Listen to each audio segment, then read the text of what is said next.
I always wanted to learn how to fly. Love of aviation was a special bond my dad and I shared.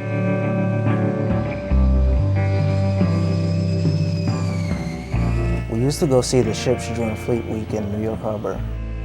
I knew I would be on one of those big ships one day.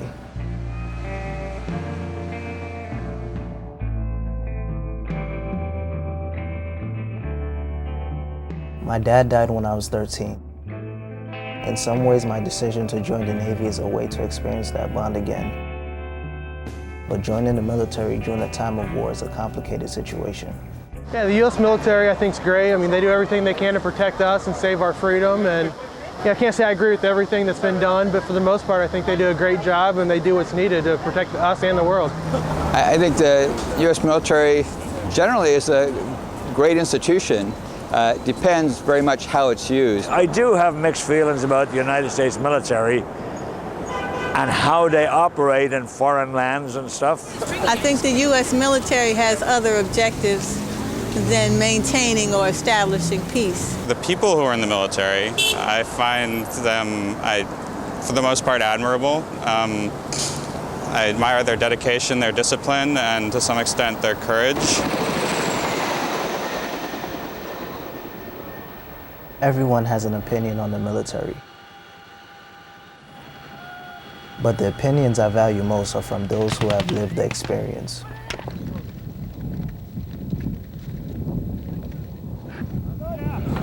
I joined the Army, man, to get out the ghetto. Because the only thing I had in the ghetto was playing basketball, which I wasn't too good at, rapping, or the military. What I mostly wanted to accomplish was I wanted a challenge. I wanted the most extreme challenge I could get. And after coming out of college, I didn't think I was going to get it in a boardroom or conventional job, and I wanted to grow as a person. So I felt like the Army was the place to do it.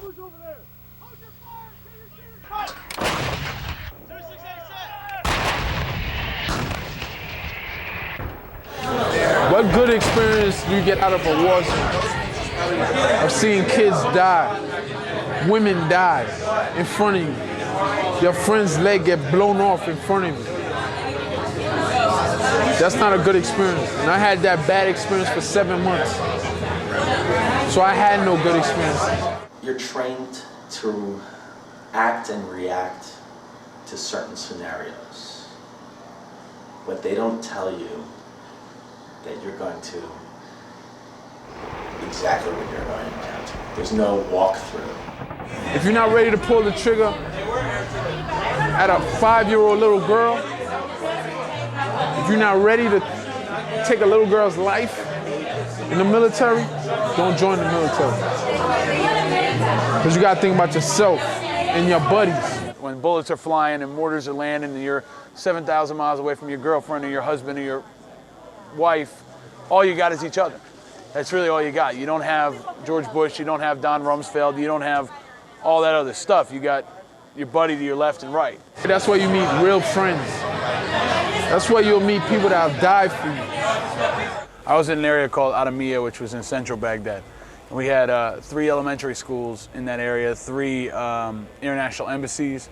And the kids, I think we were able to affect those children kind of on a day-to-day basis. One example was I used to work on Wall Street, so I called up my old secretary and said, get everything you can and send it to me. And they sent me books and papers and pens and all kinds of other materials, and we got literally a Humvee full of material that we were able to give to those kids and try to make a difference. And they had never gotten that type of support, so there were good stories that come out of it. It's not all bad, there's a lot of gray area.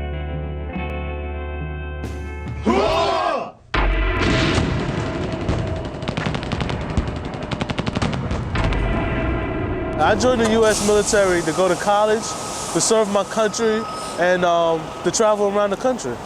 Joining the military, I joined it for mostly the money and because I heard they pay for your college.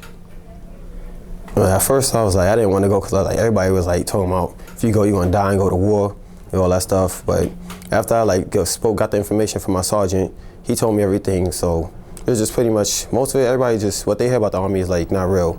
So it's pretty much just training. Some recruits are like Matthew. They join without really understanding what they are getting into. Most of the people that's in Iraq are infantry and people that do the medical stuff. In the Army Reserves, my job is laundry and textile. That's pretty much sewing and washing clothes. Most people don't read the contract. Big ass paper. It's a big ass packet that they give you, and they want you to hurry and sign it. Your recruit wants you to hurry and sign it. But if you slow them down, tell them you want to read it, they can't stop you from doing it. The recruiter has to have a quota. You know, they want to sign as much people as they don't get paid, as much as they do.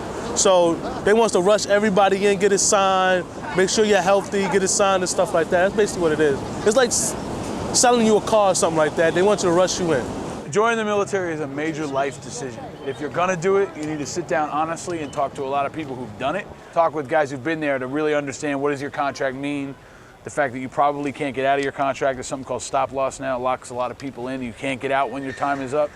So the military can be good. I mean, if you don't have a lot of other options, if you wanna learn a skill, you can do that. If you want money for college, you can get it. But you also gotta understand you're probably gonna go halfway around the world and there's a good chance you could die. The military will teach you about life, what life really is. You know what I'm saying? That's the good part. They'll open your eyes to a lot of things. You'll see the world. And you'll learn that there's no place else like America. The positives will stay with me, and the negatives haunt me every night. I don't know what my dad would think of me joining up during wartime. For me, it's been a hard decision, but it's a decision I've made with my heart and my head.